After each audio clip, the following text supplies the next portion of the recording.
أعوذ بالله من الشيطان الرجيم بسم الله الرحمن الرحیم اتم الحج والعمرۃ للہ۔ اللہ سبحانہ و تعالیٰ کی رضا کے خاطر حج اور عمرے کو پورا کرو۔ محترم سامعین، السلام علیکم۔ حج کیا ہے؟ حج کس طرح کی عبادت ہے؟ حج ایک ایسی عبادت ہے جو جانی عبادت بھی ہے، مالی عبادت بھی ہے۔ حج میں انسان کو اپنی پوری زندگی کی کمائی اللہ کی رضا کے خاطر اللہ کے راستے میں خرچ کرنا پڑتی ہے۔ وہ اپنے رشتہ داروں سے اور اپنے محبوبوں سے کچھ دن کے لیے دور ہوتا ہے تاکہ وہ اللہ کی رضا حاصل کرے، اور وہ ایک ایسے ماحول میں جاتا ہے جہاں صرف اللہ ہی اللہ کی پکار ہوتی ہے۔ حج پر جانے سے پہلے حج کرنے والے ہر مومن مرد اور عورت کو اپنی نیت درست کرنا چاہیے، کیونکہ بغیر نیت کی درستگی کے کوئی بھی نیک کام قابل قبول نہیں ہے۔ اگر نیت اللہ سبحانہ و تعالیٰ کی رضا ہوگی تو نیک کام قابل قبول ہوگا۔ نبی اکرم صلی اللہ علیہ وسلم کی حدیث ہے کہ آپ صلی اللہ علیہ وسلم نے فرمایا، میری امت کے سلاطین اور بادشاہ سیر و سیاحت کے لیے، تفریح کے لیے حج کریں گے، اور میری امت کے مالدار وہ تجارت کے لیے حج کریں گے، اور میری امت کے علماء وہ دکھاوے کے لیے حج کریں گے، اور میری امت کے فقراء وہ سوال کرنے کی غرض سے حج کریں گے۔ لوگ حج پر جاتے ہیں وہ سیر و سیاحت کے لیے جاتے ہیں، جیسے انہوں نے پیرس اور لندن کا سفر نہیں کیا تو حرم کعبہ کا اور حرم مکہ کا سفر کر لیا۔ ایسے لوگوں کو حج کی روح نصیب نہیں ہوتی ہے، وہ حج کی برکتوں سے محروم رہتے ہیں۔ کچھ لوگ حج پر جاتے ہیں وہ تجارت کی غرض سے، کچھ علماء یہ اس لیے حج پہ جاتے ہیں کہ لوگ ان کو حاجی کہیں گے کہ فلاں مولانا نے 5 حج کیے اور فلاں مولانا نے 2-3 حج کیے۔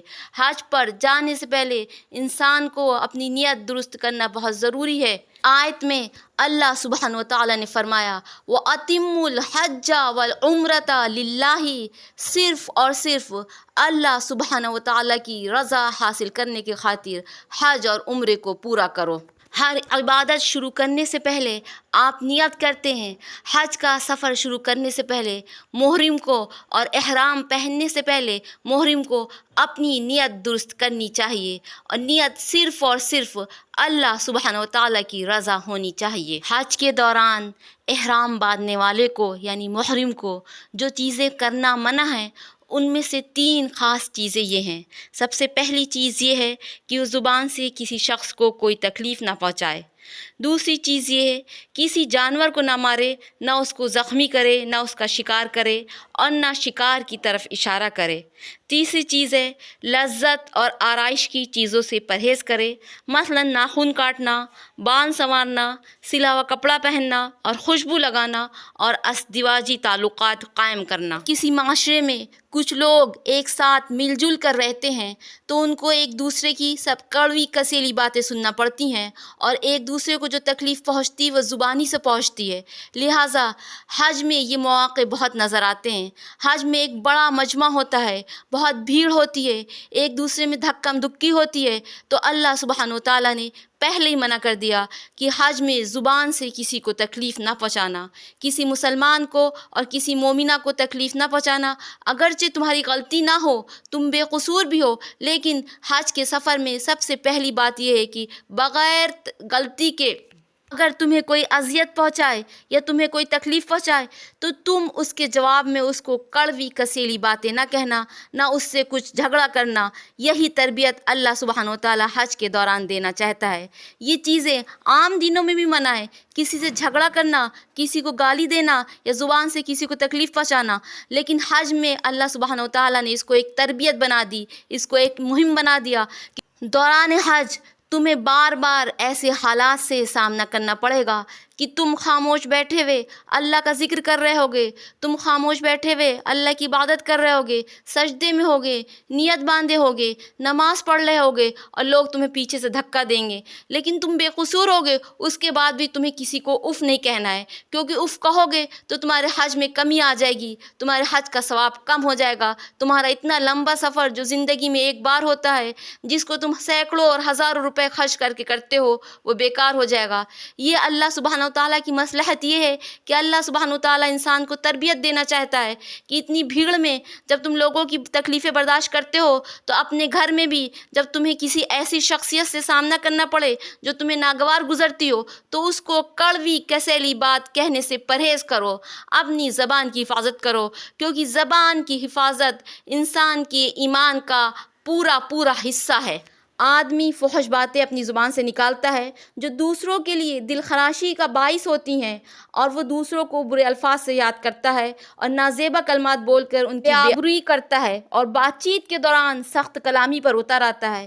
یہ تمام چیزیں حج میں بالکل حرام کر دی گئی ہیں، تاکہ حج کی تکمیل کے بعد اور عمرے کی تکمیل کے بعد جب محرم اور حاجی اپنے گھر میں لوٹ کر آئے اور اس کو ایسے حالات سے سامنا کرنا پڑے جہاں پر اس کا دل چاہے کہ وہ سخت الفاظ بولے، سخت کلامی کرے، تو اس کو ان باتوں سے پرہیز کرنا چاہیے، کیونکہ حج کے دنوں میں اللہ سبحانہ وتعالیٰ نے اس کو تربیت دی ہے کہ بے قصور ہونے کے بعد تم سخت کلامی سے پرہیز۔ نرم کلامی یہ مومن کا شیوا ہے۔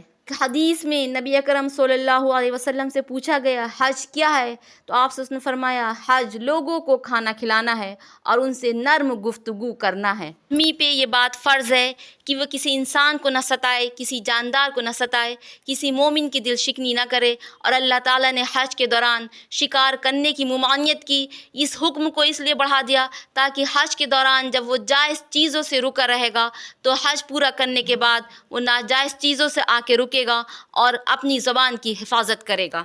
اکرم صلی اللہ علیہ وسلم نے فرمایا جس نے حج کے مراسم اس طرح ادا کیے کہ مسلمان اس کی زبان سے اور اس کے ہاتھ سے محفوظ رہے تو اس کے تمام پچھلے گناہ معاف کر دیے گئے۔ ایک لفظ میں خلاصہ یہ ہے کہ آدمی اپنی زندگی کو اپنے آپ کو کنٹرول میں رکھ کے گزارے۔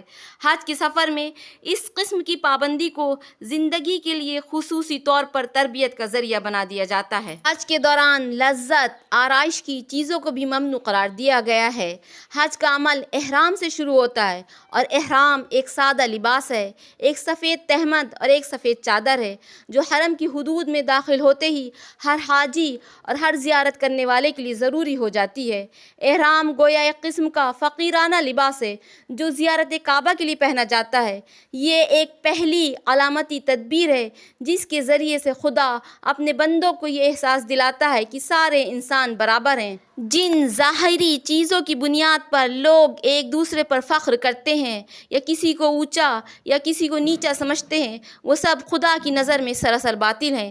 خدا سب کو ایک نظر سے دیکھتا ہے، ٹھیک ویسے ہی جیسے حج کے زمانے میں لاکھوں حاجی ایک قسم کے لباس پہننے کی وجہ سے بالکل ایک جیسے دکھائی دیتے ہیں۔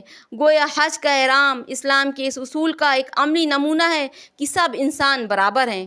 جو لوگ خدا کے اچھے بندے بننا چاہتے ہیں ان کے لیے لازم ہے کہ وہ ہر قسم کے دوسرے لباس اپنے اوپر سے اتار دیں اور صرف خدائی لباس پہنیں اور اپنے اوپر خدائی رنگ چڑھائیں۔ نبی اکرم صلی اللہ علیہ وسلم سے پوچھا گیا حاجی کون ہے؟ آپ نے فرمایا پراگندہ بال اور غبار آلود۔ ان الفاظ میں اصل حاجی کی تعریف کی گئی ہے۔ الجھے ہوئے بال اور گرد سے اٹا ہوا جسم بامقصد آدمی کی پہچان ہے۔ جب کوئی شخص پوری سنجیدگی کے ساتھ اپنے آپ کو کسی خاص کام کے لیے وقف کر دے تو اس کو آرائش اور زیبائش کی فرصت ہی نہیں ملتی ہے۔ حج میں بالقصد اس قسم کا حلیہ بنانے کا حکم دیا گیا ہے، گویا بامقصد زندگی گزارنے کی ایک تاکیدی سبق دیا گیا ہے۔ اس کا مطلب یہ ہے کہ آدمی خدائی مقصد میں اپنے آپ کو اس حد تک مشغول کر لے کہ اس کو اپنے ظاہر کو بنانے اور سنوارنے کی سدھ ہی نہ رہے، وہ وقتی لذتوں کو بھول جائے، برتر مقصد پانے کی دھن میں اس کو اپنی ذاتی تقاضے یاد نہ رہے۔ حج کا حکم دیتے ہوئے قرآن میں یہ کہا گیا ہے تم سفر حج میں تقوی کا زاد راہ لو، اور بہترین زاد راہ تقوی کی زاد راہ ہے۔ اے عقل مندو تم اللہ سے ڈرو۔ قدیم عرب میں یہ سمجھا جاتا تھا کہ حج کے لیے زاد راہ لے کر نکلنا دنیا دارانہ فعل ہے۔ جو شخص حج کے لیے اس طرح نکلے کہ وہ دنیا کا سامان لیے بغیر حج کے سفر پر چل پڑا ہو، وہ بڑا پارسا اور دیندار سمجھا جاتا تھا۔ ایسے لوگ اپنے بارے میں کہتے تھے نحن المتوکلون، ہم اللہ پر بھروسہ کرنے والے ہیں، مگر قرآن نے یہ بتایا کہ اس قسم کی ظاہری نمائش کی دینداری نہیں ہے۔ دینداری یہ ہے کہ انسان کا ذہن اور انسان کا دل اللہ کی یاد سے معمور ہو اور انسان کے دل و دماغ میں اللہ کا خوف بسا ہوا ہو اور وہ اللہ سبحانہ و تعالیٰ کے علاوہ کسی اور سے نہ ڈرتا ہو۔ احرام کے 2 کپڑے محرم کو کفن کی یاد دلاتے ہیں اور عرفات کا وقوف وہ اس کو میدان حشر کی یاد دلاتا ہے۔